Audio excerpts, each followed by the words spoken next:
नमस्कार। BPSC 69th का PT का भी रिजल्ट आया और जैसा कि सबको पता है कि यह कंबाइंड पीटी हुआ था और इसमें सीडीपीओ और फाइनेंस सर्विस वाले लोग हैं, प्लस सिविल सर्विसेज वाले लोग हैं। स्टेट लेवल के सिविल सर्विसेज वाले लोग भी इसमें पीटी क्वालिफाई किए।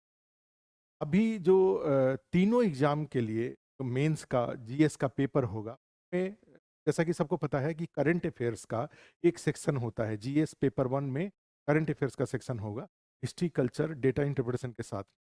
ये जो करंट अफेयर्स के जो क्वेश्चन आएंगे, जिसमें आप जानते हैं कि में 5 शॉर्ट नोट्स होगा जो कंपलसरी होगा, 5 के 5 लिखने, प्लस 2 और बड़े क्वेश्चन लिखने होंगे, जिसमें कि क्वेश्चन नंबर मान लीजिए 1 अगर लेते हैं तो उसका ए और बी होगा, ए एस या और बी में से कोई एक लिखना है।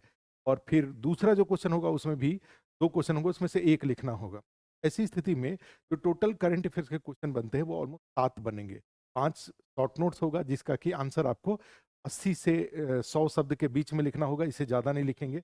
और प्लस ये जो बड़े क्वेश्चन हैं जो 2 लिखने हैं, वो भी आपको 350 से 400 वर्ड से, फिर उससे ज़्यादा नहीं लिखें।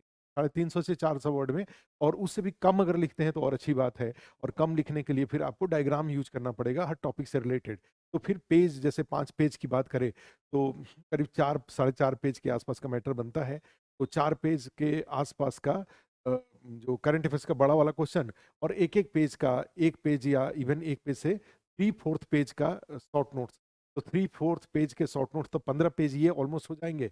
और जो पूरे पेपर में जो 5 क्वेश्चन लिखने होंगे, 5 क्वेश्चन में 2 क्वेश्चन हिस्ट्री कल्चर के full length, 2 question current affairs के वो, और 2 को उसमें से डेटा इंटरप्रिटेशन में से लिखना होगा आपको।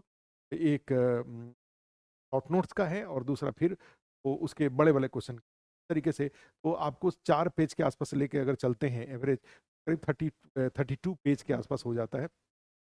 फिर तो अब ऐसी स्थिति में यहाँ पर जो करंट अफेयर्स वाला सेक्शन है, वो आज उसमें कौन-कौन से टॉपिक अभी, अब जैसे कि जानते हैं कि दिसंबर के लास्ट वीक और जनवरी के फर्स्ट वीक में आपका मेंस का एग्जाम होना है।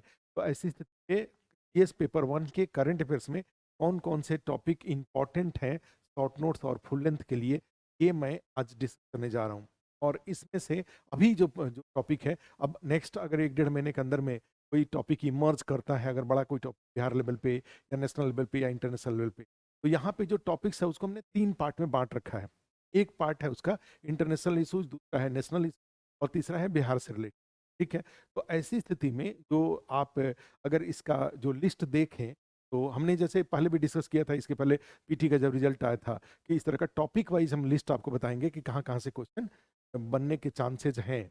अदरवाइज बीपीएससी शॉर्ट नोट्स और छोटे कुछ रिपोर्ट्स वगैरह पे भी जाया जा सकता है, लेकिन जो प्रोबेबल, जो मुझे लगता है कि अभी चर्चा में है, उससे जो बिल्कुल फेमस टॉपिक है, जो कि आपको जरूर तैयार करने चाहिए। और उसके बाद सेकंड जब लेयर पे जाएंगे, तो फिर ऐसे टॉपिक आप करेंगे जो कि थोड़े से कम विजिबल हैं लेकिन हैं इंपॉर्टेंट। ठीक है। और थर्ड कुछ ऐसे इन टॉपिक जो कि बिल्कुल ही इनविजिबल है, वो केवल बीपीएससी में जो क्वेश्चन बनाने वाले हैं उन्हीं को वो दिखेगा, आपको, आप उसको गेस नहीं कर पाएंगे, आप उसको समझ नहीं पाएंगे उस। तो आप जहाँ पे करंट अफेयर्स में जहाँ पर जा सकते हैं, वो 2 ही टॉपिक है। एक जो बिल्कुल विजिबल है, और दूसरा जो कि कम विजिबल है लेकिन फिर भी इम्पोर्टेंट है। ठीक है। तो मैं जो अभी आज के वीडियो में जो चर्चा करना चाह रहा हूँ, जो लिस्ट बता रहा हूँ आपको, वो बिल्कुल विजिबल टॉपिक का बता रहा हूँ। जो एक तरह से कहा जाए कि बीच के लेवल पे जो सेमी विजिबल है, उस टॉपिक की बात नहीं करने जा रहा हूँ। के बाद जो इनविजिबल है, वो तो सबका इनविजिबल सबका अलग-अलग होता है। ऐसी स्थिति में जो ये करंट अफेयर्स के टॉपिक हैं, उसको 3 पार्ट में मैं बाँट रहा हूँ, इंटरनेशनल, नेशनल और बिहार का। इंटरनेशनल वाले में कौन-कौन से टॉपिक इम्पोर्टेंट होंगे, मैं अपना एक होमवर्क करके यहाँ पे आया हूँ। तो मुझे जैसा लगता है कि जहाँ-जहाँ से कुछ-कुछ क्वेश्चन बन सकते हैं, आप उसको ज़रूर नोट कर लीजिए। मैं अपना तो जो टॉपिक पूरा देख रहा था सारा सिस्टम, तो मुझे लग रहा था जहाँ-जहाँ क्वेश्चन आएँगे। एज़ यूजुअल जैसे पहले भी काफ़ी दिनों से इम्पोर्टेंट है। रूस और यूक्रेन का जो युद्ध है वो चल रहा है, और उसका रूस यूक्रेन का युद्ध की जो प्रेजेंट सिचुएशन क्या है वो, और फिर उसके उसमें इंडिया का जो रोल है, को लेकर के किस तरह से इंडिया का रोल चेंज हुआ है, या इंडिया का रोल स्टैटिक है। ये एक तीसरा, उसमें एक और एंगल से क्वेश्चन आपसे पूछा जा सकता है, वो है कि रूस और चीन के बीच में जो बढ़ती नज़दीकी है, उस नज़दीकी की पृष्ठभूमि में तो वर्ल्ड सिनेरियो किस तरह का बन रहा है। वर्ल्ड सिनेरियो में एक रसिया यूक्रेन युद्ध वाला भी मैटर है, और बाकी इजराइल इजराइल फिलिस्तीन वाला, इजराइल हमास वाला है, वो तो है ही। तो यहाँ पे रूस और यूक्रेन वाले से तीन तरह के क्वेश्चन आपसे बन सकते हैं। एक ओवरऑल रूस यूक्रेन युद्ध के ऊपर, वार के ऊपर। दूसरा उसमें इंडिया रूस यूक्रेन वार और इंडिया पर्सपेक्टिव। और तीसरा रूस यूक्रेन वार में जो रसिया और चाइना के बीच का जो रिलेशन है वो। तो तीन एंगल इसमें बन जाता है।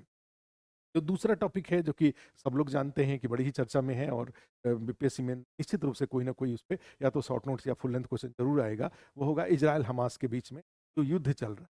तो इजराइल हमास के युद्ध में भारत एक तो पूरे युद्ध की जो पृष्ठभूमि है, जो बैकग्राउंड है, इजराइल फिलिस्तीन विवाद का जो पृष्ठभूमि है वो आपको जानकारी रहना चाहिए। पूरा उसका मैप में जो मध्य जो एशिया है, तो इधर इधर जो गल्फ वाले जो है,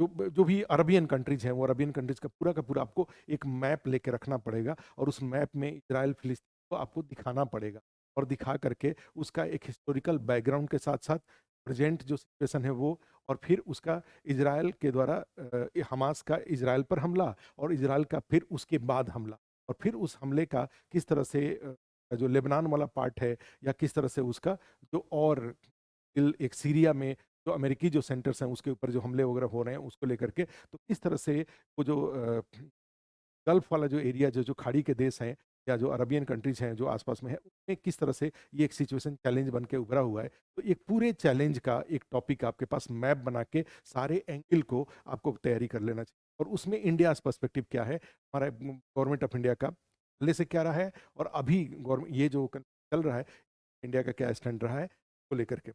तो फिर उसमें इंडिया इजराइल रिलेशन भी एक बार देख के चलेंगे तो ज़्यादा अच्छा है। तो इसमें कितने एंगल हो गए, इसमें मुख्य रूप से दो एंगल हुआ। एक historical background of the Israel फिलिस्तीन प्रॉब्लम, दूसरा जो प्रेजेंट सिचुएशन है उसको उसमें जुड़ेगा ही जुड़ेगा, और उसके बाद उसका किस तरह से विस्तार हो रहा है, जो युद्ध है आने वाले दिनों में क्या होगा, जैसे जी हिजबुल्लाह का, या जो लेबनान वाले एंगल में, या ईरान का एंगल आ रहा है, या फिर सीरिया वाले में आ रहा है, अमेरिका का इन्वॉल्वमेंट, ये सब बातों को लेकर के एक उसका सबका पार्ट होगा, प्लस उसमें एक नेक्स्ट एंगल आएगा इंडिया का। ठीक है। तो उसमें तीसरा जो टॉपिक इंपॉर्टेंट हो सकता है इंटरनेशनल इश्यूज वाले में, G20 का है। तो G20 अभी थोड़े से बैकग्राउंड में चला गया है, लेकिन आप जानते हैं कि इंपॉर्टेंट टॉपिक है G20 का। और G20 में डिक्लेरेशन था, वो डिक्लेरेशन से जुड़ी घटनाएं, G20 का जो प्रिपरेटरी जो बहुत सारे मीटिंग्स हुए थे उसको लेकर के, ये सारा का सारा। तो वो एक G20 अपने आप में एक इम्पॉर्टेंट टॉपिक होगा, जो खूब अच्छे से अब भी डायग्राम बना करके पूरा उसका एक अच्छे से फ्लो चार्ट बना करके सारे एंगल को आप कवर करेंगे।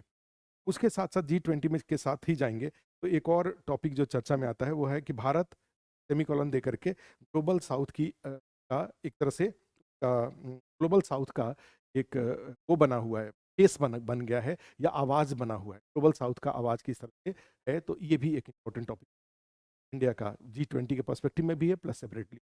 इसके अलावा जाएंगे तो भारत और सऊदी अरेबिया का जो संबंध है वो, या फिर अदरवाइज जाएंगे तो आपका यूएई के साथ संबंध, सऊदी अरेबिया के साथ संबंध, ये सब संबंधों को भी देखना होगा। मालाबार युद्ध अभ्यास आप जानते हैं कि बहुत ही इंपॉर्टेंट था, जो ऑस्ट्रेलिया और ये सब मिल करके, तो ये भी टॉप नोट्स के लिए इंपॉर्टेंट है। भारत की ऊर्जा कूटनीति, एक अभी वेनेजुएला से, एक रसिया करके जो ऊर्जा, प्लस उसका यूरोप के साथ जो जो एनर्जी डील हुआ रसिया से लेकर के रिफाइन करके फिर यूरोप को देना, अभी रसिया के साथ डिस्टर्ब हुआ, जो करेंसी लेकर के रसिया ने मान में हमें करिए, और इंडिया उसके लिए तैयार नहीं था। वेनेजुएला के साथ जो क्रूड ऑयल है उसका जो परचेज एग्रीमेंट किया हुआ है, तो वो प्लस क्वाड सम्मेलन, ये भी एक इंपॉर्टेंट होगा शॉर्ट नोट्स के लिए। भारत मध्य पूर्व आर्थिक गलियारा, जो IME या मिडिल ईस्ट जो इकोनॉमिक कॉरिडोर है, इकोनॉमिक कॉरिडोर को अभी एक इंपॉर्टेंट टॉपिक है, आप जानते हैं G20 से ही रिलेटेड है, तो ये इसको जरूर जानिएगा। के बाद भारत के पड़ोसी देशों में चीन की सक्रियता, इंडिया का जो मैप बना करके उसके चारों तरफ में, जैसे आप जाएंगे तो श्रीलंका में चाइनीज या जो जहाज है वो वहाँ पे ऑलरेडी हम्बनटोटा पोर्ट पर है लेकर के, या मालदीव में जिस तरह से सत्ता परिवर्तन हुआ है, आउट इंडिया आउट करके स्लोगन के बेस पर वहाँ पे हुआ हुआ है। तो ये प्लस उसके अलावा जाएंगे तो में आपका भारत के पड़ोसी देशों में जाएंगे तो फिर उस तरह से बांग्लादेश में हुआ, म्यांमार में जो चैलेंजेज हैं, नेपाल में जो चैलेंजेज हैं, पाकिस्तान का तो चैलेंज है ही। तो इस तरह के जो इंडिया के पड़ोसी देशों में चाइनीज जो एक्टिविटी बढ़ रही है, या इंडिया का एक रोल जो वर्ल्ड पॉलिटिक्स में बढ़ रहा है, ये जो भारत के जैसे स्पेशली चाइना में, तो एक तरह से कहा जाए कि हॉस्टालिटी अगेंस्ट इंडिया जो इमर्ज करेगा, एक ध्यान में रखना पड़ेगा। ठीक है, या कहा जाए एक तरह से चाइना रूस का जो एक पोल बन रहा है, उस पोल में इंडिया पार्टिसिपेट नहीं करेगा, तो इंडिया का माने उस सेंस में इंडिया का क्या रोल हो सकता है। इंडिया क्वाड में है, और ये जो चाइना और रसिया का जो एक पुल बन रहा है, इमर्ज कर रहा है, उसमें इंडिया का क्या रोल होगा, क्योंकि इंडिया चाइना के अगेंस्ट है, और सेकंड पता चला कि इंडिया रसिया का मित्र है। ऐसी स्थिति में इंडिया के सामने कौन कौन से ग्लोबल फॉरेन पॉलिसी के सामने जो चैलेंजेस आ रहे हैं, वो चैलेंजेस का फिर यहाँ पे ये शॉर्ट नोट्स के लिए, तो इसमें क्या क्या शॉर्ट नोट, फुल लेंथ के लिए जाएंगे तो रूस रसियन यूक्रेन इसराइल फिलिस्तीन का हो गया, या उस तरह से जाएंगे तो भारत सऊदी संबंध या यूएई के साथ संबंध, उस तरह से जाएंगे तो भारत के अ, ये जो आईएमईसी जो है, Indian middle east economic corridor है, इसको लेकर के G20 वाला ये फुल लेंथ का क्वेश्चन है। भारत का पड़ोसी देशों में चीन की सक्रियता, फुल लेंथ क्वेश्चन है। और चीन रूस के बीच में नजदीकी, भारत की क्या चुनौती है। और इसके अलावा जाएंगे तो भारत का विदेश नीति, इंडिया का जो फॉरेन पॉलिसी है, फॉरेन पॉलिसी के सामने मल्टीपल चैलेंजेज आ रहे हैं। आप देख रहे हैं कि एक जैसे रसिया यूक्रेन वाला चैलेंज आया था, इंडिया किसके साथ जाए, फिर तब तक पता चला कि इजराइल फिलिस्तीन का एक चैलेंज आ गया, फिर कतर में जो भारतीय जो हैं उनके साथ जो फांसी के 8 भारतीयों को फांसी की सजा दी गई है, वहां से एक चैलेंज निकल के आ जा रहा है। तो कई सारे इंडियन फॉरेन पॉलिसी के सामने चैलेंजेस आ रहे हैं। तो ये चैलेंजेस को, तो ओवरऑल एक विदेश नीति वाला भी एक बड़ा क्वेश्चन आता है। यूनाइटेड नेशन सिक्योरिटी काउंसिल में इंडिया का जो स्थायी सदस्यता का दावा है, को लेकर के भी ये सारे फुल लेंथ के क्वेश्चन। छोटे क्वेश्चन में जाएंगे तो आपका इसमें जो global south Bharat global south की आवाज़ है, ये वाला मालाबार युद्धाभास है, क्वाड सम्मेलन है, या उसी तरह से जाएंगे तो के अलावा उसके अलावा जाएंगे तो कुछ कुछ और घटनाएं अगर ऐसी कोई घटती हैं, या कोई ग्लोबल समिट होता है, इसका जो ब्रिक्स का कोई समिट होता है, या फिर G7 का कोई समिट अगर होते हैं, तो आपको उसकी फॉलो करना चाहिए। तो इंडिया के फॉरेन पॉलिसी, विभिन्न देशों के बीच संबंध, भारत का पड़ोसी देशों के साथ संबंध, और जो घटनाएं अंतर्राष्ट्रीय स्तर पर घट रही हैं, इसराइल फिलिस्तीन और रसिया यूक्रेन, ये सबके बैकग्राउंड में आपको एक दक्षिण चीन सागर डिस्प्यूट हमेशा से एक टॉपिक रहा ही है। ये सारे जो हमने बताया, की तैयारी आप करके फिर हम जो नेशनल इशूज है, नेशनल इशूज अगले दूसरे वीडियो में आपसे मिलेंगे। इस तरह से छोटे छोटे वीडियो में हम इंपॉर्टेंट टॉपिक जो भी हमने जैसे कहा विजिबल टॉपिक है। अब रह गई बात, लास्ट में एक और बात बता दूं कि भाई जो 69th पीटी पास किए हैं, क्वालिफाई किए हैं, उनमें 3 कैटेगरी, जैसे हमने कहा सीडीपीओ। सीडीपीओ का अगर आप पीटी पास कर गए, आपका ऑप्शनल तैयार नहीं है, ध्यान रखिए अस्थाई, इसमें 2 ऑप्शनल हैं, एलएसडब्ल्यू और थियोलॉजी। ये सीडीपीओ के लिए ही दोनों का रिकॉर्डिंग क्लास अवेलेबल है। आप रिकॉर्डिंग क्लास को लेकर के और उसको अपने ऑप्शनल को काफ़ी तेज़ी से आप उसको कर सकते हैं। जो फाइनेंस सर्विस वाले जो लोग हैं, उनके लिए यहाँ पर मैथ ऑप्शनल का 70 क्लास ऑलरेडी रिकॉर्डिंग में, मैथ का बीपीएससी के लिए रिकॉर्डिंग मैथ ऑप्शनल का क्लास पड़ा हुआ है, उसको लेकर के, या फिर जीएस के दोनों पेपर के लिए, जीएस पेपर 1 और जीएस पेपर 2 दोनों का ऑलरेडी रिकॉर्डिंग क्लास अवेलेबल है। और हमने लोग एग्जाम दे रहे हैं उनके हेल्प के लिए वो काफ़ी कम करा दिया, एकदम इतना कम करा दिया है। साथ में जो क्लास नोट्स है उसको भी घर भिजवाने के लिए का प्रोविजन कराया है, जिससे कि आप केवल वीडियो को 1.25 या 1.5 के स्पीड में करके सुन जाइए तेजी से, और उसके लिखने का काम मत करिए, कि वो क्लास का वीडियो है सारे। पेपर 1 जो 7 सेक्शन है, का, डीआई का, करंट अफेयर्स का, या फिर आपका ज्योग्राफी का, इकोनॉमी का, साइंस टेक्नोलॉजी का, पॉलिटी का, सारे के जो क्लास हैं, तो 1.5 के स्पीड में, 1.25 के स्पीड में सुन जाइए, बढ़ा बढ़ा करके। जो टॉपिक आपको तैयार है उसको छोड़ते हुए, जो टॉपिक आपको दिक्कत है उसको बढ़ा करके, क्लास नोट्स उसी सेम क्लास का क्लास नोट्स आपके पास पहुंच जाए, यहाँ से आपको भी कुरियर से भेज दिया जाएगा। तो ये काफ़ी कम हमने कम करा दिया है। अभी 35-36 हज़ार का ये होता था, वो तब 10-11 हज़ार के आसपास करा दिया है, कि यहाँ का जो सर्वर का कॉस्ट है और बाकी सारी चीज़ों को भी, चूंकि यहाँ का सिस्टम का जो एक्सपेंडिचर है वो मीट आउट हो सके। जो भी ये एग्जाम दे रहे हैं, तो जीएस के पेपर के लिए प्लस एसए का करीब 7 टीचर के कम 50 टॉपिक से ज़्यादा पर जो एसए का क्लास कराया गया है, उसका भी रिकॉर्डिंग अवेलेबल। तो ये रिकॉर्डिंग लेकर के एक बार सुन जाना होता है, और जो लिखा हुआ है उसको पढ़ जाना होगा। ठीक है, तो इससे जीएस वाला और ऑप्शनल के लिए हमने बताया, जो सिविल पीसीएस का जो सिविल सर्विसेज वाला पार्ट है, वो नहीं है, कोई ऑप्शनल नहीं रह गया है, अब कोई ऐसे वाला है, आपको फॉलो करने की जरूरत। टाइम मैनेजमेंट में जाएंगे, बड़ी इंपॉर्टेंट है। आपके पास कम से कम अब ज़्यादा टाइम नहीं है, तो ऐसी लग रहा है कि करीब 45 दिन का समय है। इस 45 दिन के करीब 14 घंटे का टाइम लेके चलें, और 14 घंटे के टाइम आप कैसे इसको करेंगे, तो है कि जैसे टीडीपीओ और एफ फाइनेंस सर्विस वाले लोग हैं, वो 6 घंटा ऑप्शनल पे दें, और उसके बाद 8 घंटे का टाइम जीएस पे दें। तो सिविल सर्विसेज वाले लोग हैं, वो अगर 12 से 14 घंटा पढ़ते हैं, तो उसमें से फिर वो 4 घंटे के आसपास 4-4 घंटे का बांट लें। 4-4 घंटे का पढ़ने के लिए कर लें, 4 घंटा ऐसे, 4 घंटा जीएस पेपर 1, 4 घंटा जीएस पेपर 2, या जीएस पेपर 2 पे 6 घंटा कर लें, और बाकी पे 3-3 घंटा कर लें। तो 6 और 6 12 हो गया, 2 घंटा डेली, 2 घंटा किसी टॉपिक के क्वेश्चन का फॉर्मेट, पूरा क्वेश्चन नहीं, फॉर्मेट का प्रैक्टिस करें। जैसे कोई स्टेट में क्वेश्चन दिया हुआ है, तो क्वेश्चन दिया हुआ है कि भारत की जो उभरती वैश्विक सक्रियता है, वो भारत के लिए एक तरह से चुनौती भी है, अवसर के साथ साथ एक चुनौती भी है। तो ऐसे क्वेश्चन जो अगर आते हैं, तो उस क्वेश्चन का आप अपने से एक केवल फॉर्मेट बनाइए, और ऐसे डेली 2 घंटे में आप 4-5 क्वेश्चन का फॉर्मेट प्रैक्टिस करिए।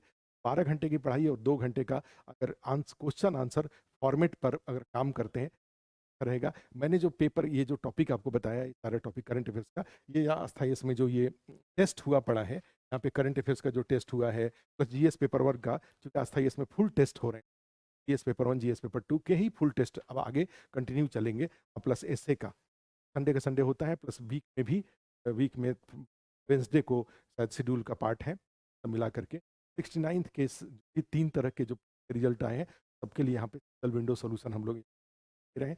बस लिस्ट ऑफ टॉपिक्स है, जरूर अवेलेबल जाएंगे। अभी आज हमने इंटरनेशनल रीजन का बताया, फिर नेक्स्ट नेशनल और बिहार का बता दें। बिहार में चूंकि ज़्यादा टॉपिक होते नहीं है, कास्ट सेंसस है, प्लस रिजर्वेशन है, कास्ट सेंसस है, और कृषि विकास रोड मैप 4 है। जो 3 कृषि विकास रोड मैप की उपलब्धियां, और चौथे का लक्ष्य है, ये तरीके से जाएंगे। बिहार में 3 ही टॉपिक अभी के टाइम पे इंपॉर्टेंट दिख रहा है। महिला सशक्तिकरण, विमेन एम्पावरमेंट को लेकर के एक और टॉपिक जरूर बन सकता है। बिहार सरकार द्वारा 10 ऐसी चलाई जाती हैं महिला सशक्ति, प्लस कानूनी उपाय भी हैं, प्लस संवैधानिक उपाय तो पहले से हैं ही। भारत सरकार का भी महिला सशक्त, ये 4 टॉपिक बिहार से रिलेटेड। इसके अलावा जाएंगे तो नेशनल इश्यूज वाला टॉपिक, उसको फिर हम लोग आज इतना ही। Thank you, all the best.